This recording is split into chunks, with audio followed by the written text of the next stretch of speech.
नमस्कार दोस्तों, welcome to our YouTube channel technical Ramsa. आपको यहाँ नाम लिखना है। इसके बाद यहाँ से वर्कशीट का कार्य प्रारंभ होगा। यहाँ बहुविकल्पी प्रश्न है 1 से लेकर 8 तक।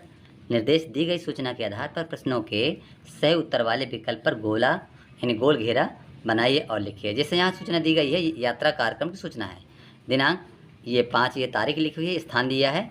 तो इसके आधार इसको आपको 1 से लेकर के 2-3 बार इसको पढ़ लेना है। इसके बाद इन प्रश्नों के आपको उत्तर देना है। तो चलिए हम नेक्स्ट प्रश्न देखते हैं।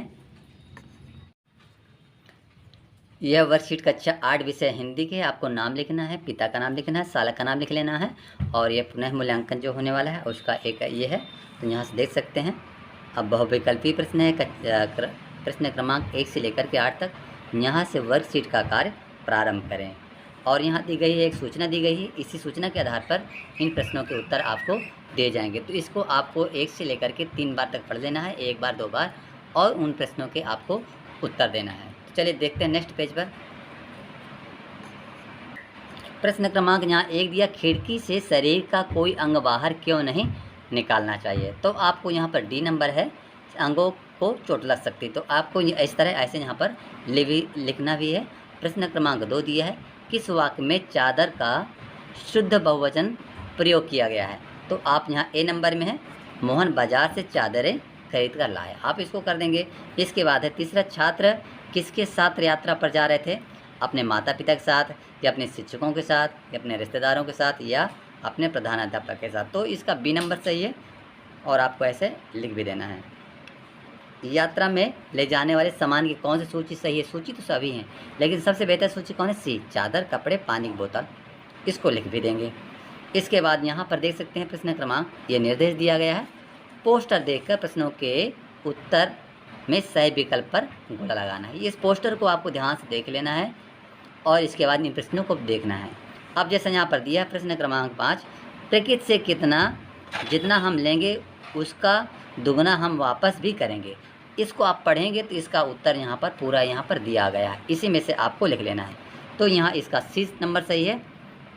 इससे प्रकृति समर्थ और दुनिया जीने योग्य बनेगी। दोस्तों वीडियो को लाइक, शेयर, कमेंट, चैनल को जरूर सब्सक्राइब कीजिए। प्रश्न क्रमांक 6 पर चला है, विश्व पर्यावरण दिवस मनाने का क्या कारण है।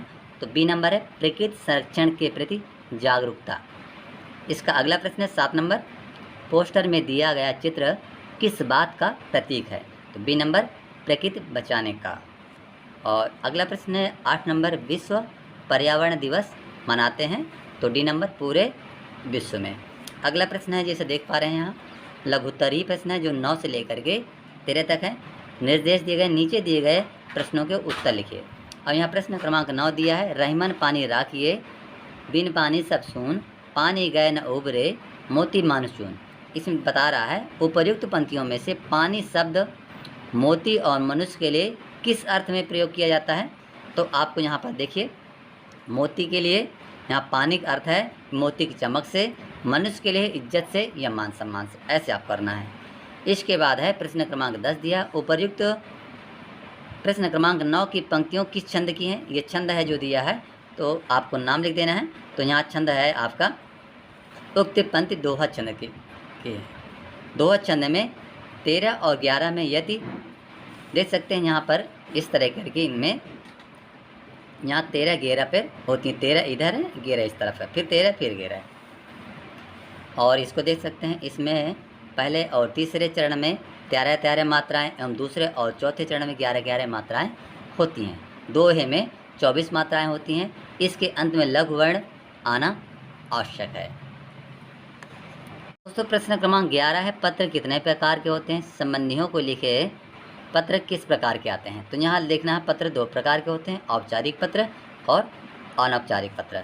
संबंधियों, मित्रों आदि के लिखने के लिए अनौपचारिक पत्र की श्रेणी में आते हैं, यानी दूसरे प्रकार की श्रेणी के पत्र ये होते हैं। प्रश्न क्रमांक यहाँ 12 दिया है, वह मन बड़े देव को मनाने लगी, बड़े देव मेरे बाबा को बचा लेना, उनका प्यास के मारे बुरा हाल है, पानी नहीं मिला तो वे मर जाएंगे। उपर्युक्त अनुच्छेद में उचित शब्दों स्थान पर उचित विराम चिन्ह लगाकर पुनः लिखना। तो इस तरह लिख सकते हैं, वह मन बड़े देव को मनाने लगी, पूर्ण विराम लगा देंगे, बड़े देव यहाँ पर लगा देना आपको संबोधन चिन्ह का, मेरे बाबा को बचा लेना, कम। उनका प्यास के मारे बुरा हाल है।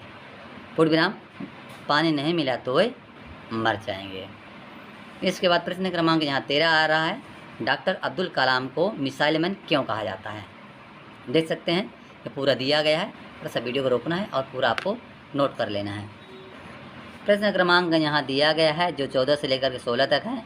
दीर्घ उत्तरीय प्रश्न निम्नलिखित पद्यांश को पढ़कर उनके नीचे लिखे प्रश्नों के उत्तर दीजिए। तो यहाँ जो पद्यांश दिया गया है, बहुत से मनुष्य क्यों हमें कभी सफलता नहीं मिलेगी, ये इसका दिए है। इसके बाद आपको उपयुक्त गद्यांश है जो, तो गद्यांश का शीर्षक लिखना है, तो यहाँ सफलता हो जाएगी। इस गद्यांश का अर्थ अपने शब्दों में लिखना है। तो आदमी अधिकतर ये पूरा दिया गया है, ये सोचते हैं कि यह कठिन कार्य है और यह समय हमारे अनुकूल नहीं है। यदि यह कार्य किया गया तो दैविक विपत्ति पड़ सकती है। उनका मन कठिन परिश्रम से डरता है। ये सब चीज़ें दिया गया है, ये सारांश रूप में ऐसे आपको लिख लेना है। इसके बाद प्रश्न क्रमांक 15 है, अपराजिता पाठ के अनुसार डॉक्टर चंद्रा को अपराजिता क्यों कहा गया। इसका उत्तर है, अपराजिता पाठ के अनुसार डॉक्टर चंद्रा को अपराजिता इसलिए कहा गया है क्योंकि डॉक्टर चंद्रा पक्षाघात से पीड़ित थे, होने के बावजूद भी अपने जीवन की तरह लिया और उन्होंने पराजय स्वीकार नहीं किया। वह जीवन में क्या किया, संघर्ष करती रहीं और अपने प्रयासों को जारी रखा। इसलिए इस पाठ में उन्हें अपराजिता कहा गया। तो रियल वर्कशीट पर प्रश्न क्रमांक 16 चल रहे हैं। छोटा नागपुर क्षेत्र में अंग्रेजों के विरोध में हुए आंदोलन में शहीद बिरसा मुंडा की भूमिका को लिखिए। तो सन 1895 ईस्वी में बिरसा मुंडा ने अंग्रेजों की लागू की गई जमींदारी प्रथा और राजस्व व्यवस्था के खिलाफ लड़ाई के साथ साथ जंगल जमीन की लड़ाई छेड़ दी। बिरसा ने सूदखोर महाजनों, जिन्हें वे दीकू कहते थे, कर्ज के बदले उनकी ज़मीन पर कब्जा कर लेते थे। यह एकमात्र विरोध नहीं बल्कि ऐसे कई विरोधों का सामना किया। ऐसे महान व्यक्ति थे शहीद बिरसा मुंडा। दोस्तों, अंत में वीडियो को लाइक करें, सब्सक्राइब करें, चैनल को